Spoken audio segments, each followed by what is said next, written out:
दोस्तों, कैसे हैं आप सब। आज की हमारी कहानी है बहू की जिम्मेदारी।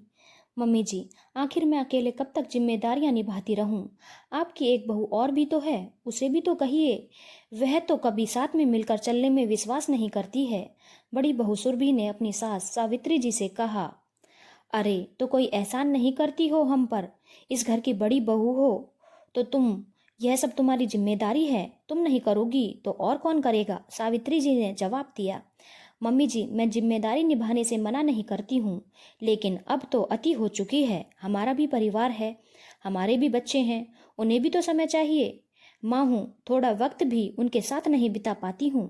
आखिर मेरे अकेले के माथे पर ही सारी जिम्मेदारियां क्यों हैं। सुरभि ने कहा, रहती भी तो तुम ही हो ना इस मकान में। छोटे बेटे बहू तो मेरे यहाँ नहीं रहते। उन लोगों का तो खुद का मकान है, तो तुम ही जिम्मेदारी निभाओगी।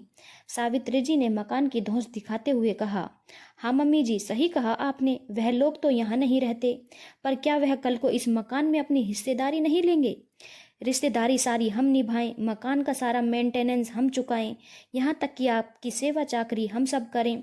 ऊपर से उनके बच्चों को भी हम ही संभालें, और फिर 10 बातें हम ही सुने। भला क्यों।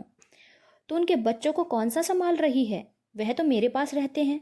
दादी हूं मैं रुचि और गोलू की। वह लोग मेरे पास 10 बार आएंगे जाएंगे, तो होती कौन है यह सब बात कहने वाली।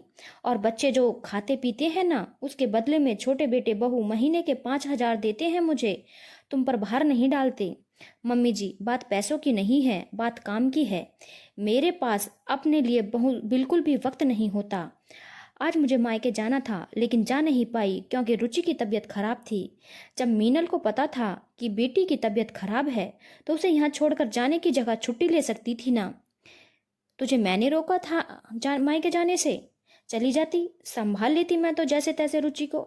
हाँ, आप तो बड़ा ही संभाल लेती। मम्मी जी, रुचि को उल्टियाँ करते देखकर तो आपके हाथ पैर फूल गए। कहाँ से मायके चली जाती मैं। उसकी तबीयत देखकर भी मीनल उसे यहाँ छोड़कर चली गई। हाँ, ज्यादा एहसान जताने की जरूरत नहीं है बड़ी बहू। मैंने तो तुझे रुकने के लिए नहीं कहा था।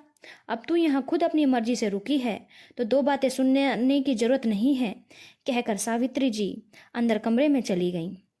सुरभि वापस अपना सर पकड़कर बैठ गई। पता नहीं सावित्री जी समझने का नाम ही नहीं लेती। आखिर उन्हें समझाए तो समझाए कैसे। देवर देवरानी के 2 जुड़वा बच्चे थे, रुचि और गोलू। दोनों अभी 5 साल के थे। देवरानी भी जॉब करती थी। हालांकि मीनल एक टीचर थी, उसके आने से पहले ही बच्चे स्कूल से आ जाते थे। इसीलिए ऑटो उन्हें उनके घर पर छोड़ने की जगह यहाँ सावित्री जी के पास छोड़ जाता था। पर स्कूल से आने के बावजूद भी मीनल बच्चों को शाम को ही घर पर लेने आती थी।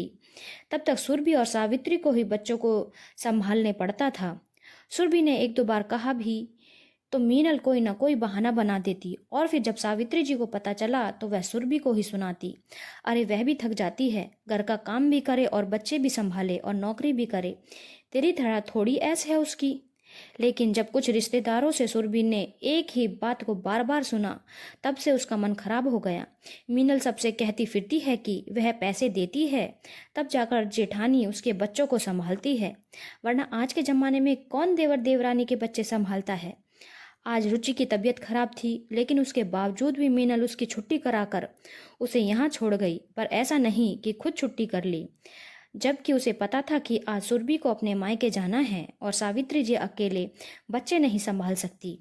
जब सुबह सुरभि ने इस बारे में कहा तो दबी जबान से मीनल आखिर बोल ही गई, पैसे लेते समय तो ले लेते हो, बच्चे संभालते जोर आता है। कहा तो उसने धीरे से ही था, पर सुरभि को सुनाई दे गया।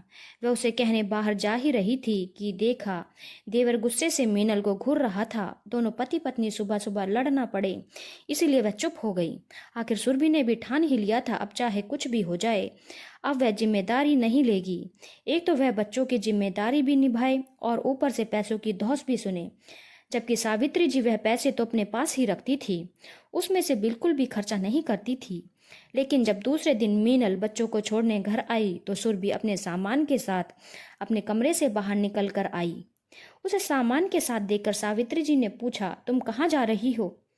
मम्मी जी, कल मैं अपने मायके नहीं जा पाई थी तो आज जा रही हूँ। कहते हुए सुरभि घर से रवाना हो गई। सावित्री जी तो नकते हुए रुचि की जिम्मेदारी लेने को तैयार हो गई, लेकिन 2 घंटे होते होते उन्होंने मीनल को स्कूल में फ़ोन लगा दिया कि वह आधे दिन की छुट्टी लेकर आ जाए। अब उनसे रुचि नहीं संभल रही। आखिरकार मीनल को घर लौटना पड़ा। उस समय मीनल और सावित्री जी को दोनों को सुरभि पर बहुत गुस्सा आ रहा था, पर कहती क्या, उसका काम किसी को दिखता कहाँ था। लेकिन जब सुरभि ने यह सब 2-3 बार किया तो अपने आप ही मीनल को सब समझ में आ गया कि सुरभि अब उनकी जिम्मेदारी नहीं लेगी। धन्यवाद दोस्तों। अगर आपको कहानी अच्छी लगी हो तो चैनल को लाइक, शेयर और सब्सक्राइब करना ना भूलें।